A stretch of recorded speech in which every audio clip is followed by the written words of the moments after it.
అదే RTV app వార్తల్ని క్షణాల్లో చదివే అవకాశం ఉంటుంది. ఒక న్యూస్ పేపర్, ఒక టెలివిజన్ ఛానల్ మీ చేతుల్లో ఎప్పుడూ ఉంటాయి.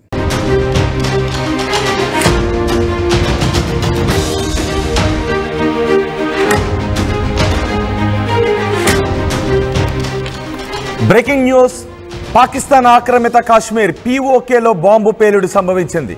రావల్కోట్లోని హుసేన్ కోట్లో తెహ్రీక్ ఈ తాలిబాన్ పాకిస్తాన్ ఆత్మాహుతి దళం దాడికి పాల్పడింది. తెహ్రీక్ ఈ తాలిబాన్ పాకిస్తాన్ చేసిన ఈ దాడిలో 2 పాకిస్తాన్ పోలీసులు, 3 కాశ్మీర్ మద్దతుదారులు చనిపోయినట్టుగా తెలుస్తోంది. గాయపడిన వారిని రావల్కోట్ ఆసుపత్రికి తరలించారు. మృతుల్లో తిరుగుబాటు నాయకుడు జర్నోష్ నసీం. ఇప్పుడు ఆ జర్నోష్ నసీంని మీరు ఆర్టీవీ స్క్రీన్ పైన చూస్తున్నారు. ఈ జర్నోష్ నసీం కూడా ఈ దాడిలో చనిపోయినట్టుగా తెలుస్తోంది. 2024లో జర్నోష్ నసీంను ఐఎస్ఐ కిడ్నాప్ చేసింది. జర్నోష్ నసీం విడుదల కోసం అప్పట్లో కాశ్మీరీలు పెద్ద ఎత్తున పోరాటం కూడా చేశారు. ఇప్పుడు తెహ్రీక్ ఈ తాలిబాన్ పాకిస్తాన్ చేసిన దాడిలో 2 పాకిస్తాన్ పోలీసులతో పాటు ఈ జర్నోష్ నసీం కూడా చనిపోయారు. పూర్తి సమాచారం మా ప్రతినిధి రామ్దాస్ అందిస్తారు. రామ్దాస్తో మనం మాట్లాడదాం. ఒక్కసారి ఆ దృశ్యాలను కూడా, పేలుడు జరిగిన ప్రదేశంలో ఉన్న దృశ్యాలను కూడా మీరు ఆర్టీవీ స్క్రీన్ పైన చూడొచ్చు. పాకిస్తాన్ ఆక్రమిత కాశ్మీర్లో ఈ దాడి జరిగింది. బాంబు పేలుడు, ఆత్మాహుతి దళం ఈ పేలుడుకు సంభవించినట్టుగా తెలుస్తోంది. తెహ్రీక్ ఈ తాలిబాన్ పాకిస్తాన్ చాలా కాలం నుంచి తెహ్రీక్ ఈ తాలిబాన్ పాకిస్తాన్లో బాంబు పేలుళ్లకు పాల్పడుతుంది. పాకిస్తాన్ పౌరులు, పాకిస్తాన్ పోలీసులు, పాకిస్తాన్ సైనికులు టార్గెట్గా, పాకిస్తాన్ ఆస్తులు టార్గెట్గా తెహ్రీక్ ఈ తాలిబాన్ చాలా చోట్ల ఈ దాడులు చేస్తుంది. అందుకే ఆఫ్ఘనిస్తాన్లో తాలిబాన్లకు పాకిస్తాన్కి మధ్య కొంచెం గ్యాప్ పెరగటానికి కూడా ఈ తెహ్రీక్ ఈ తాలిబాన్ పాకిస్తాన్ కారణం. తెహ్రీక్ ఈ తాలిబాన్ పాకిస్తాన్లో ఆత్మాహుతి దాడులకు, బాంబు పేలుళ్లకు పాల్పడుతూ ఉంటే వారిని తాలిబాన్లు కట్టడి చేయడం లేదు అంటూ పాకిస్తాన్ తాలిబాన్లకు దూరం జరుగుతూ వస్తుంది. దీంతోనే ఆఫ్ఘనిస్తాన్కు పాకిస్తాన్కు మధ్య గ్యాప్ ఏర్పడుతుంది. ఇప్పుడు తెహ్రీక్ ఈ తాలిబాన్ ఆత్మాహుతి దాడికి పాల్పడింది. పీఓకేలోని పాకిస్తాన్ ఆక్యుపైడ్ కాశ్మీర్లో ఈ రావల్కోట్లోని ఈ దాడి జరిగింది. ఈ దాడిలో 2 పాకిస్తాన్ పోలీసులతో పాటు కాశ్మీరీ నాయకుడు జర్నోష్ నసీం కూడా చనిపోయినట్టుగా తెలుస్తోంది.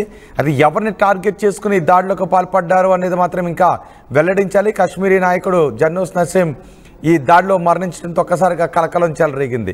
3 కాశ్మీరీ మద్దతుదారులు దాడిలో చనిపోయారు. అందులో ఆ చనిపోయిన వారిలో ఈ జర్నోష్ నసీం కూడా ఉన్నాడు. మరి కొంతమంది గాయపడ్డారు. గాయపడ్డ వారిని రావల్కోట్ ప్రభుత్వ ఆసుపత్రికి తరలించారు. మృతుల్లో ఈ తిరుగుబాటు నాయకుడు జర్నోష్ నసీం కూడా ఉన్నాడు.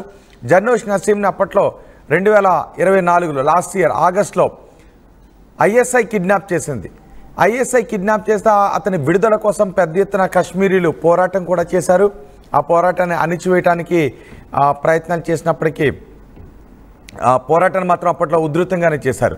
2024 జర్నోష్లో నసీం కిడ్నాప్ కాబడ్డ నసీం ఇప్పుడు ఈ టీటీపీ చేసిన దాడిలో మరణించడం అక్కడ కొంత ఆందోళన కలిగిస్తుంది. పాక్ ఆక్రమిత కాశ్మీర్లో దాడి జరిగింది. రావల్కోట్లోని హుసేన్ కోట్లో టీటీపీ ఈ దాడి చేసినట్టుగా తెలుస్తోంది. ఇప్పటికే టీటీపీని పాకిస్తాన్ అణచివేయాలని చూస్తుంది. టీటీపీ నాయకులను పెద్ద ఎత్తున మట్టుబెడుతుంది పాకిస్తాన్. టీటీపీ పాకిస్తాన్లో మారణహోమానికి పాల్పడుతుంది, ఉగ్రవాద చర్యలకు పాల్పడుతుంది. వాటిని అరికట్టడంలో తాలిబాన్ నేతలు విఫలమవుతున్నారంటూ తాలిబాన్లపై పాకిస్తాన్ ఆగ్రహాన్ని వ్యక్తం చేస్తుంది. ఒకవైపు నిజానికి పాకిస్తాన్లో బలూచిస్తాన్ లిబరేషన్ ఆర్మీ ఒకవైపు చుక్కలు చూపిస్తూ ఉంటే తెహ్రీక్ ఈ తాలిబాన్ పాకిస్తాన్ దళం పాకిస్తాన్ నేతలకు చుక్కలు చూపెడుతుంది. చాలా చోట్ల ఆత్మాహుతి దాడులకు పాల్పడుతుంది. అంతేకాదు పాకిస్తాన్ ఆస్తులను టార్గెట్గా చేసుకుని విధ్వంసానికి పాల్పడుతుంది. పాకిస్తాన్ పోలీసులను కూడా టార్గెట్ చేసుకుని బాంబు పేలుళ్లకు పాల్పడుతుంది. తాజాగా జరిపిన దాడిలో తెహ్రీక్ ఈ తాలిబాన్ ఆత్మాహుతి దాడి కలకలం రేపింది. ఈ దాడిలో ఇప్పుడు మీరు చూస్తున్న కాశ్మీరీ నాయకుడు జర్నోష్ నసీం కూడా చనిపోయినట్టుగా తెలుస్తుంది. అంతేకాదు 2 పాకిస్తాన్ పోలీసులు కూడా చనిపోయారు. అయితే ఎందుకు ఈ దాడి చేశారు, ఎవరిని టార్గెట్ చేసుకుని ఈ దాడి చేశారు అన్న దానిపై కూడా కొంత సమాచారం రావాల్సింది. మా ప్రతినిధి రామ్దాస్ ఉన్నారు పూర్తి సమాచారం అందించడానికి. రామ్దాస్, ఈ దాడికి సంబంధించి పీఓకేలో తెహ్రీక్ ఈ తాలిబాన్ పాకిస్తాన్ చేసిన ఆత్మాహుతి దాడి గురించి మీ దగ్గర ఉన్న సమాచారం ఏంటి? ఎవరిని టార్గెట్ చేసుకుని టీటీపీ ఆ దాడికి పాల్పడింది? దాడిలో పోలీసు చనిపోయారు, 4 మిలిటెంట్లు మరణించినట్లుగా అధికారులు చెప్తున్నారు. ఇది రావల్కోట్ జిల్లాలో జరిగింది. అనుమానిత ఉగ్రవాదులను అరెస్ట్ చేయడానికి పోలీసులు అక్కడ శివారు ప్రాంతాలు ఉగ్రవాదుల స్థావరంపై దాడి చేస్తారంటూ police chief Sardar Mohammed local police chief చెప్తున్నారు. సో అనుమానిత ఉగ్రవాదులు పోలీసులపై కాల్పులు జరిపారని, ఒకరు తనను తాను పేల్చుకున్నారని, ఫలితంగా పోలీసులు 4 ఉగ్రవాదులు మరణించినట్టుగా ఆయన స్టేట్మెంట్ సారాంశం ఇక్కడ. సో అయితే 7 పోలీసులు గాయపడి తెలుస్తుంది. ఇక్కడ అంటే హతమైన ఉగ్రవాదులు పాకిస్తాన్ లోని నిషేధిత గ్రూపుల కన్సార్టియంగా చెప్తున్నారు. ప్రధానంగా ఇది తెహ్రీకి తాలిబాన్ పాకిస్తాన్ తో సంబంధం కలిగి ఉన్నట్టుగా పోలీసు వర్గాలు అయితే చెప్తున్నాయి. ముఖ్యంగా అంటే పోలీసులు లక్ష్యంగా చేసుకొని ఈ దాడులు చేస్తారా, లేదా పాకిస్తాన్ లో ఇంకా వేరే ఏదైనా ఇతరత్ర కారణాలను అనుకోవడంపై అయితే ప్రస్తుతం ఆరా తీస్తున్న పరిస్థితి కనబడుతుంది. ప్రధానంగా పోలీసు స్థావరాలను, పోలీసు చెక్ పోస్టుల ఆధారంగా దాన్ని బేస్ చేసుకొని దాడులు చేసినట్టుగా చెప్తున్నారు. దక్షిణ వజీరిస్తాన్ ప్రాంతంలో కూడా కొన్ని దాడులు జరిగినట్టుగా చెప్తున్నారు. అక్కడ కూడా వాలీబాల్ మ్యాచ్ సందర్భంగా కొంతమందిపై దాడి చేసినట్టుగా చెప్తున్నారు. సో మొత్తం మీద అయితే అటు పాక్ ఆక్యుపైడ్ కాశ్మీర్ లో తాజాగా ఈ దాడులు తెహ్రీకి తాలిబాన్ పాకిస్తాన్ చేసినట్టుగానైతే పాకిస్తాన్ అనుమానిస్తుంది. పాకిస్తాన్ వాళ్ళందరినీ కూడా ఒక ఉగ్రవాదుల గ్రూప్ కన్సార్టియంగా భావిస్తున్న పరిస్థితి కనబడుతుంది. బలూచిస్తాన్ లిబరేషన్ ఆర్మీ కావచ్చు, టీడీపీ కావచ్చు, ఇవన్నీ కూడా. అంటే అక్కడ ఈ కాశ్మీరీ నాయకుడు జర్నోష్ నసీం ఎందుకున్నాడు? ఎవరంట జర్నోష్ నసీం కూడా ఈ దాడిలో మరణించాడని వార్తలు వస్తున్నాయి. ముఖ్యంగా అంటే అక్కడ ఉన్నటువంటి స్థానిక నాయకుల్ని ప్రధానంగా టార్గెట్ చేసుకుని దాడులు చేసినట్టుగా భావిస్తున్నారు. ప్రధానంగా అంటే కొన్ని స్థానికంగా ఉన్నటువంటి గొడవలతో పాటు ముఖ్యంగా పాక్ ఆక్యుపైడ్ కాశ్మీర్, అలాగే ఇటు ముజఫరాబాద్ రాజధానిగా తీసుకుని ఏదైతే ఆజాద్ కాశ్మీర్ ఉందో వాళ్ళు కూడా పూర్తి స్థాయిలో ఇటు ఆ ప్రాంతంపై ఇటు ఖైబర్ పఖ్తూన్ఖ్వా నుంచి కొంతమంది ఇటువైపు నుంచి కొంత పట్టు సాధించేందుకు ప్రయత్నిస్తున్న క్రమంలో అక్కడటువంటి ఒక సొంత ప్రభుత్వం ఉంది. అక్కడ ఆజాద్ కాశ్మీర్ కు సొంత ప్రభుత్వం అంటూ ఉంది, కానీ ప్రభుత్వానికి పూర్తి అధికారాలు ఏమి ఉండవు, కంప్లీట్ గా పాకిస్తాన్ నియంత్రణలోనే ఉంటుంది. అయితే ఈ ప్రాంతంపై పట్టు సాధించేందుకే ఖైబర్ పఖ్తూన్ఖ్వా నుంచి కొంతమంది టీడీపీ మిలిటెంట్ ఇక్కడ దిగబడ్డట్టుగా పాకిస్తాన్ అయితే భావిస్తున్న పరిస్థితి కనబడతా ఉంది. ఈ దాడిలో అయితే తిరుగుబాటు నాయకుడు జర్నోష్ నసీం కూడా చనిపోయినట్టుగా అయితే చెప్తున్నారు. సో ఇక్కడ అంటే 2024లో అతని ISI కిడ్నాప్ చేసినట్టుగా చెప్తున్నారు. సో అతని విడుదల కోసం అప్పట్లో కాశ్మీర్ లో అయితే పోరాటం చేశారు. స్థానికంగా మంచి గుర్తింపు పొందిన నాయకుడిగా చెప్తున్నారు. అక్కడ వాళ్ళ హక్కుల కోసం పోరాడే నాయకుడిగా జర్నోష్ నసీం ను వాళ్ళు వర్ణిస్తూ ఉంటారు. సో అంటే ఇక్కడ కంప్లీట్ గా మత ఛాందసవాద ఉగ్రవాదానికి సంబంధించినటువంటి కొంతమంది అటు ISI తీవ్రవాదులతో చేతులు కలిపి కంప్లీట్ గా వీళ్ళపై దాడులు చేస్తున్నారు. అక్కడ ఉన్నటువంటి స్థానికంగా ఉన్నటువంటి స్థానిక వ్యవస్థని పూర్తిగా విచ్ఛిన్నం చేసే ప్రక్రియలో భాగంగానే అంటే తెహ్రీకి తాలిబాన్ పాకిస్తాన్ కి చుక్కలు చూపెడుతోంది. తాలిబాన్ తో కొంత గ్యాప్ రావడానికి ఈ తెహ్రీకి తాలిబాన్ పాకిస్తాన్ కూడా కారణం. ఈ తెహ్రీకి తాలిబాన్ పాకిస్తాన్ లో కట్టడి చేయలేకపోతున్నారు తాలిబాన్ లో అని పాకిస్తాన్ ఆఫ్ఘనిస్తాన్ పై ఎప్పటి నుంచి ఆరోపణలు చేస్తుంది. సో ఈ తాజాగా జరిగిన దాడితో పాకిస్తాన్ ప్రభుత్వం ఏమంటుంది?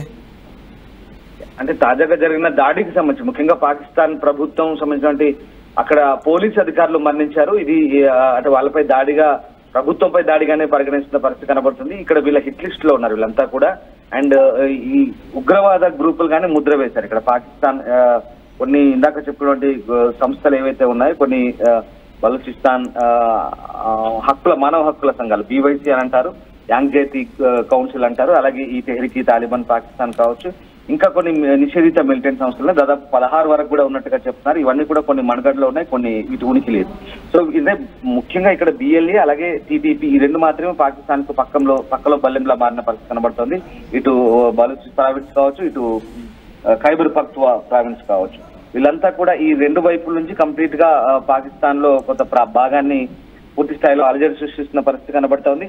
ఇప్పుడు పాకిస్తాన్ ప్రభుత్వం అయితే అక్కడ ఉన్నటువంటి తమ సైనిక స్థావరాలను లక్ష్యంగా చేసుకుని ఇట్లాంటి దాడులు చేశారని చెప్తుంది. అలాగే స్థానిక పోలీసులు కూడా మట్టుబెట్టడం పాటు స్థానికంగా ఉన్నటువంటి అడ్మినిస్ట్రేషన్ ని కొంత ఇబ్బంది గురి చేసే ప్రక్రియలో భాగంగానే అక్కడ ఉన్నటువంటి స్థానికంగా అలజడి రేపే ప్రక్రియలో భాగంగా చెప్తారు. మనకు తెలిసిన కొన్ని శాంతి పీస్ కమిటీలు ఉంటాయి ఆ ప్రాంతంలో. ఆ పీస్ కమిటీలు కొన్ని పనిచేస్తూ ఉంటాయి. ప్రతి పీస్ కమిటీలు ప్రధానంగా ఇక్కడ బలూచిస్తాన్ లో గిరిజన హక్కుల కోసం పోరాడుతుంటాయి. ఇక్కడ అలాగే ఆజాద్ కాశ్మీర్ అని వాళ్ళు చెప్పుకునే POK ప్రాంతంలో కూడా స్థానికంగా ఉన్నటువంటి తమ హక్కులు, తమ పరిపాలనకు సంబంధించి కొన్ని అంశాల వారీగా వాళ్ళు కొన్ని నిర్దేశిత లక్ష్యాలను పెట్టుకుంటారు. సో అవి తిరిగి పాకిస్తాన్ ప్రభుత్వంచే అమలు చేయబడతాయి కొన్ని.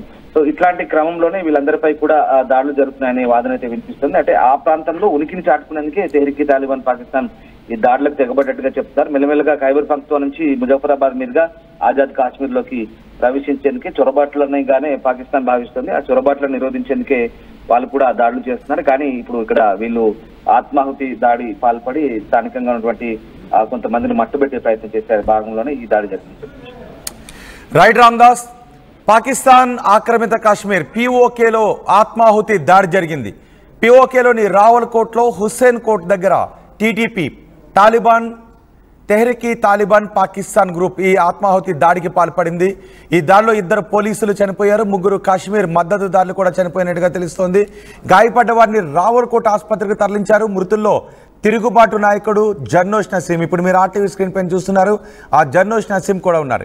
జర్నోష్ నసీంని 2024 ఆగస్టులో ఐఎస్ఐ కిడ్నాప్ చేసింది. ఐఎస్ఐ కిడ్నాప్ చేయడంతో పెద్ద ఎత్తున జర్నోష్ని విడుదల చేయాలంటే అప్పట్లో కశ్మీరీలు పోరాటం కూడా చేశారు. ఇప్పుడు తెహ్రీక్ తాలిబాన్ చేసిన ఆత్మాహుతి దాడిలో ఈ కశ్మీరీ నాయకుడు జర్నోష్ నసీం కూడా చనిపోయాడు.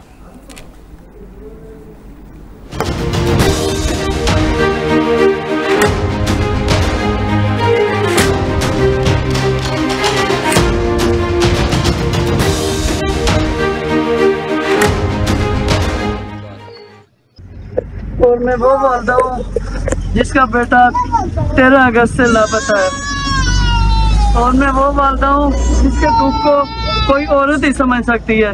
मैं वो वालदा हूँ जो हर रोज मरती और हर रोज जीती हूँ।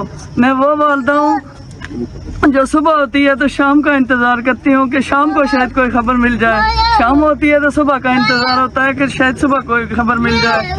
तो खुदा के लिए मैं तमाम इदारों से, आर्मी चीफ से, तमाम एजेंसियों से, हुकूमत पाकिस्तान से, हुकूमत आज़ाद कश्मीर से गुजारिश है कि वो मेरे बेटे को रिहा करें। अगर उसका कोई कसूर है तो उसका अदालत में पेश करें। इन लोगों को पता होना चाहिए कि हम किस तकलीफ से दो चार हैं। एक माँ ये बता सकती है कि उसको कितना दुख है। तो हम कितने दिनों से हम ना सो सकते हैं, ना हम कुछ खा सकते हैं। मैं बीमार हूँ, कैंसर की मरीज हूँ, मुझे दिल की तकलीफ है। तो इस हालत में अगर मैं इधर आई हूँ तो मैं आप लोगों से अपील करती हूँ, इदारों से, कि खुदा के लिए मेरे बच्चे को रिहा किया जाए। अगर वो उसने कोई कसूर किया है तो उसका अदालत में पेश किया जाए। और जो लोग इधर मेरे मेहमान आए हुए हैं, जो लोग मेरे लिए जिन्होंने आवाज़ उठाई है, मेरे बच्चे के लिए जो लोग खड़े हुए हैं, मेरा लख्त जिगर गैब है। मैं किससे इल्तिजा करूं, किसको जाके कहूं? इदारे तो जो है लोगों की हिफाजत करते हैं, तो मैं किसको जाके कहूं कि मेरा बेटा किधर है? आज 10 दिन से ये तो बता दें कि मेरा बेटा किधर है। खुदा के लिए मेरे दुख को समझे और मेरे बेटे को रिहा करें। अगर उसने कसूर किया है तो उसके अदालत में पेश करें। ये जो लोग मेरे लिए आए हुए हैं मेहमान, जो मेरी आवाज़ बने, मैं उन सब का शुक्रिया अदा करती हूँ। अल्लाह उन सब को अजर दे, और जब तक मेरा बेटा रिहा होता है ये सब लोग मेरी आवाज़ बने। बहुत शुक्रिया। షుగర్ పేషెంట్స్ చపాతీ రోటీ కాకుండా సంతృప్తిగా రైస్ కూడా తినవచ్చు. Doctor rice, sugar free rice, doctor rice, diabetic rice, sugar పెన్సని బియ్యం, డాక్టర్ రైస్.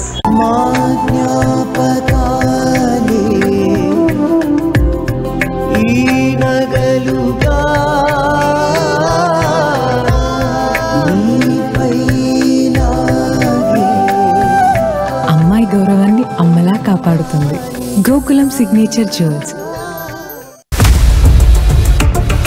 ఇండియా పాకిస్తాన్ ఉద్రిక్తతలపై లేటెస్ట్ అప్డేట్స్ కోసం డౌన్లోడ్ చేసుకోండి RTV లైవ్ యాప్.